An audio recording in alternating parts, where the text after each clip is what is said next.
الفاظ تو وہ تاثیر رکھتے ہیں جو دکھی دلوں پر مرہم کا کام بھی کرتے ہیں اور سخی کا چین بھی چھین سکتے ہیں۔ ایسے الفاظ ہوتے ہیں جو انسان کو کئی دنوں تک دکھی کر سکتے ہیں، ان کے دلوں کو چیر کے رکھ سکتے ہیں، اور کہتے ہیں نا تلوار کا وار جو ہے وہ تو اس کی علاج ہو سکتا ہے، مگر زبان کا وار بعض اوقات ایسا زخم لگاتا ہے کہ پھر برسوں علاج نہیں ہوتا۔ تو بہت سوچ سمجھ کر بولنا چاہیے، اور یہاں یہ بھی سوچنا ہے کہ باقی اعضاء کے کوئی پہرے دار نہیں ہیں، زبان کے 32 پہرے دار ہیں، 32 دانتوں کے پیچھے زبان ہے، مگر جب یہ چلتی ہے تو 32 پہرے داروں کو چھوڑ کر بھی، ان کو توڑ کر بھی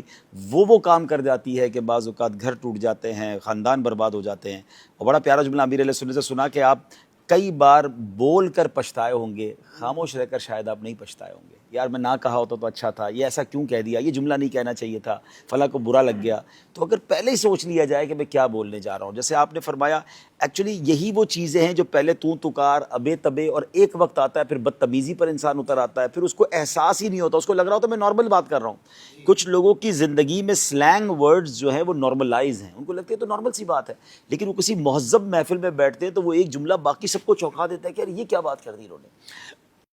میں کچھ الفاظ، بہت خوبصورت تحریر ماشاءاللہ میں عطا کی گئی تو میں پڑھ کے سنانا چاہتا ہوں کہ بہترین الفاظ کا جو چناؤ ہے فرق کتنا زبردست ہو جاتا ہے۔ یعنی آپ دیکھیں کہ جو جملے میں آپ کو بتاؤں گا کہ وہ ٹیمپریچر کو کم کرتے ہوئے نظر آئیں گے، سختی سے نرمی میں بدلتے ہوئے نظر آئیں گے، ماحول کو خوشگوار بناتے ہوئے نظر آئیں گے۔ ناظرین ذرا غور سے سنیے گا، کھا لو اس کی جگہ کھا لیجئے، میرا فیصلہ یہ ہے اس کی جگہ میری رائے یہ ہے، میں یہ کہہ رہا تھا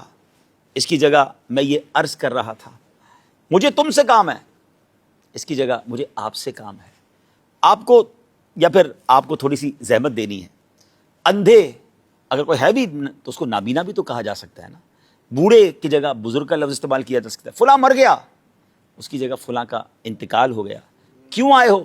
کی جگہ کیسے تشریف آوری ہوئی، کیسے تشریف لائے، وہ بڑا بندہ مصیبت میں پڑ گیا اس کی جگہ آزمائش آ گئی، آزمائش میں گرفتار ہو گیا، آپ غلط کر رہے ہیں کہہ رہے ہیں یا آپ غلط بول رہے ہیں اس کی جگہ میری ناقص رائے ہے کہ یہ بات اس کی بجائے اس طرح ہے۔ آپ نے بات تو پہنچا دی نا،